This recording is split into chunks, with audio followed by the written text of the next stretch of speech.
Vi skal nu se, hvordan man anvender en granittallerken fra Team Appelgaard til at stege en bøf, så den bliver perfekt, lige nøjagtigt på den måde, man kunne tænke sig det. Det vil sige medium, eller rød, eller gennemstegt, hvis man bedst kan lide det. Granittallerkenen har været et kvarter til 20 minutter på grillen, og bøffen er lige forberedt, så den lige er vendt på grillen. Det er nu mest kun for et syns skyld, for at give den de der grillstriber.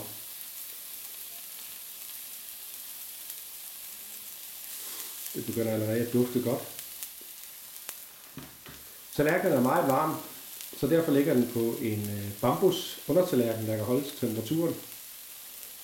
Forestil jer et middagsselskab, hvor alle gæster har en tallerken og kan tilberede deres bøf nøjagtigt som de gerne vil have den, og ikke som verden tror de vil have den. Så slipper man det på en rød bøf eller en alt for gennemstegt bøf.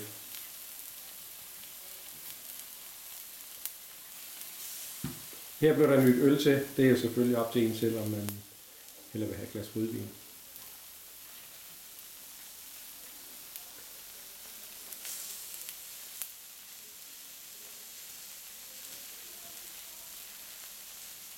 Der er lige skåret en tomat over og lagt på os.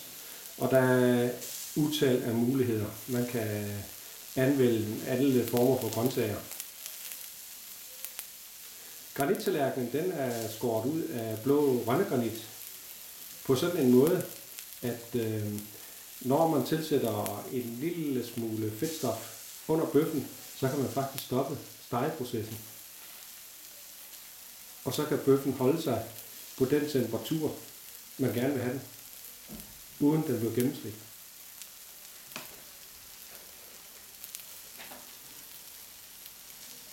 Nu har bøffen sådan en temperatur, så vi prøver at stoppe stegeprocessen, og der monterer vi en lille smule kryddersmør nede under. Det kan samtidig anvendes som sovs.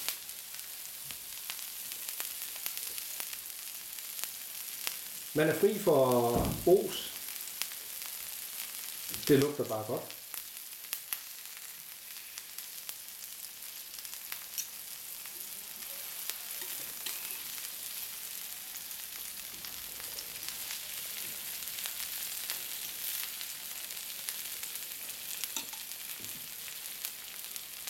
Skål.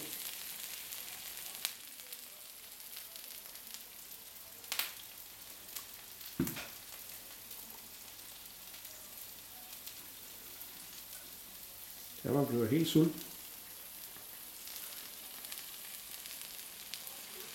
Og man kan stege alle former for kød.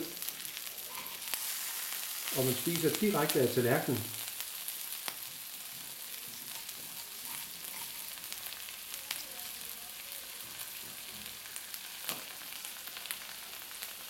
Så kan man lige skære den over og se, om den er, som man vil have den, ellers så fortsætter man bare.